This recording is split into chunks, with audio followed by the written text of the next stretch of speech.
नमस्कार, SPT news पर आपका स्वागत है। पेश है 13 सितंबर शनिवार दोपहर 1:15 बजे राजस्थान की बड़ी खबरें। सबसे पहले एक नजर डालते हैं आज की हेडलाइंस पर। स्कूल के बाहर बड़ा हादसा, बस ने रौंदी 2 बच्चियां। हिमाचल के बिलासपुर में बादल फटा, मंडी में लैंडस्लाइड। अब जमानत पर नहीं चलेगी टालम टोल।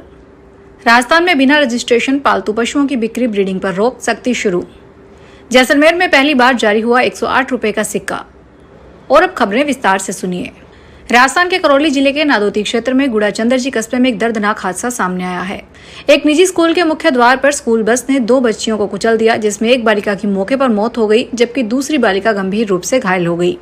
घायल बालिका को तत्काल दौसा रेफर किया गया है। घटना गुड़ाचंदरजी कस्बे में स्थित एक निजी स्कूल के मुख्य द्वार पर हुई। स्कूल बस ने अचानक अनियंत्रित होकर 2 बालिकाओं को अपनी चपेट में ले लिया। हिमाचल प्रदेश के बिलासपुर में नमहोल में देर रात बादल फटा। इसमें 10 से ज्यादा गाड़ियां मलबे में दब गई, सड़कें भी बह गई, कई घरों को नुकसान पहुंचा है। वहीं मंडी जिले में धर्मपुर में सपड़ी रोह गांव में शनिवार सुबह 4 बजे लैंडस्लाइड हुई। कई घर मलबे से गिर गए, 8 घर खाली करवाए गए हैं। राज्य में बारिश बाढ़ से मरने वालों का आंकड़ा 386 पहुंच गया है। राज्य में इस सीजन में सामान्य से 43% ज्यादा बारिश हो चुकी है। सुप्रीम कोर्ट ने कहा कि जमानत के मामले का लंबे समय तक लंबित रहना दंड प्रक्रिया संहिता के उद्देश्य को कमजोर करता है और व्यक्तिगत स्वतंत्रता की संवैधानिक गारंटी का उल्लंघन करता है। सर्वोच्च न्यायालय ने देश भर के उच्च न्यायालयों और जिला अदालतों को निर्देश दिया है कि वे यह सुनिश्चित करें कि जमानत और अग्रिम जमानत के आवेदनों पर फैसला दाखिल होने के 2 महीने के भीतर किया जाए। राजस्थान में अब बिना पंजीकरण करवाए पालतू पशुओं के विक्रय और श्वानों के प्रजनन का कारोबार करने वाले संस्थाओं पर सख्त कार्रवाई होगी। पशुपालन, मत्स्य एवं डेयरी विभाग के शासन सचिव डॉक्टर समित शर्मा ने सभी जिला कलेक्टरों और जिला स्तरीय पशु क्रूरता निवारण समिति के अध्यक्षों को इस संबंध में निर्देश जारी किए हैं।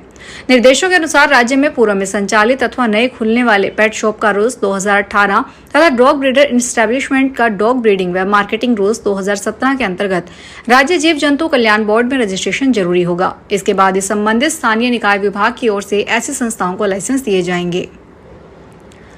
दुनिया का 108 रुपए मूल्य वर्ग का सिक्का पहली बार भारत सरकार के द्वारा जारी किया गया है। श्री उत्तरामिष्ट के 41वें पीठाधिपति श्री सत्य प्रमोद तीर्थ स्वामी की 108वें जयंती के उपलक्ष्य में भारत सरकार द्वारा 108 रुपए मूल्य का वर्ग का स्मारक सिक्का जारी किया गया है। दुनिया में पहली बार 108 रुपए के स्मारक सिक्के का पूरा सेट संग्रहण व अध्ययन करने वाले लोगों के लिए जारी किया गया है। यह सिक्का रामदेवरा निवासी हुकुम सिंह के पास पहुंचा है। प्रधानमंत्री मोदी ने मिजोरम को हजारों करोड़ के प्रोजेक्ट की सौगात दी है। मिजोरम की राजधानी आइजोल से उन्होंने 3 ट्रेनों को हरी झंडी दिखाई। अब नॉर्थ ईस्ट का यह महत्वपूर्ण राज्य एक नेशनल कैपिटल दिल्ली से सीधे जुड़ गया है। इनमें से पहली ट्रेन आइजोल आनंद विहार राजधानी एक्सप्रेस है। रेल मंत्री अश्विनी वैष्णव ने कहा कि सैरंग में सीमेंट, छड़ इत्यादि लेकर ट्रेन आएगी, जिससे कि इंफ्रास्ट्रक्चर प्रोजेक्ट में गति आएगी। इससे चीजों की कीमतें भी कम होगी।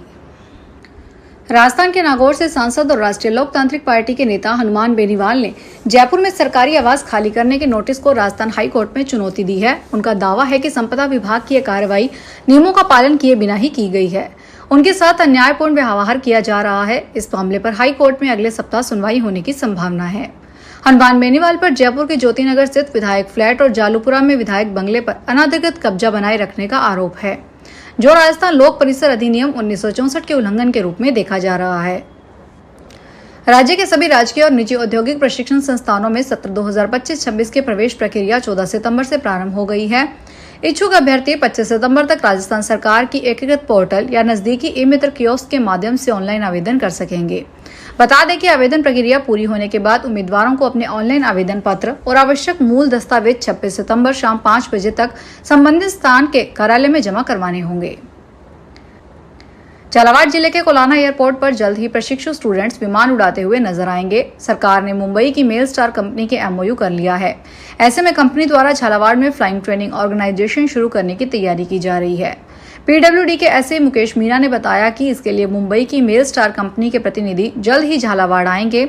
वे यहां पर कक्षा के संचालन की पूरी व्यवस्था करेंगे। पहले बैच में 80 स्टूडेंट्स को विमान उड़ाने का प्रशिक्षण दिया जाएगा।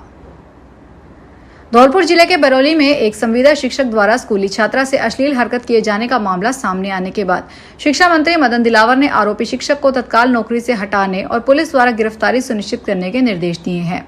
प्रकरण के अनुसार पीड़िता कक्षा 7 की छात्रा है और विद्यालय के ही शिक्षक से ट्यूशन लेती थी। जयपुर के वैज्ञानिक ने जोंक की नई किस्म तैयार कर ली है। जोंक की इस किस्म को राष्ट्रीय किस्म चयन समिति ने अनुमोदन भी कर दिया है। अब इसे कृषि मंत्रालय को भेजा जाएगा। वहां से गजट नोटिफिकेशन होने के बाद इसकी प्रदेश में पैदावार शुरू हो जाएगी।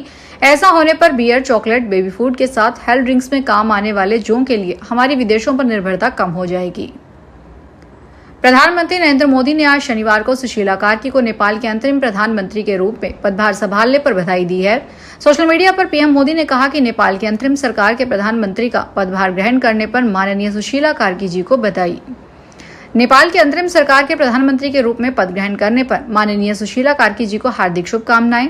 नेपाल के भाई बहनों की शांति, प्रगति और समृद्धि के लिए भारत पूरी तरह से प्रतिबद्ध है। फिलहाल इस बुलेटिन में इतना ही, फिर हाजिर होंगे बड़ी खबरों के साथ। अगर आप भी अपने आसपास की छोटी बड़ी और महत्वपूर्ण खबरों से अपडेट रहना चाहते हैं तो सब्सक्राइब कीजिए हमारे चैनल एसपीटी न्यूज को और प्रेस कीजिए बेल आइकन पर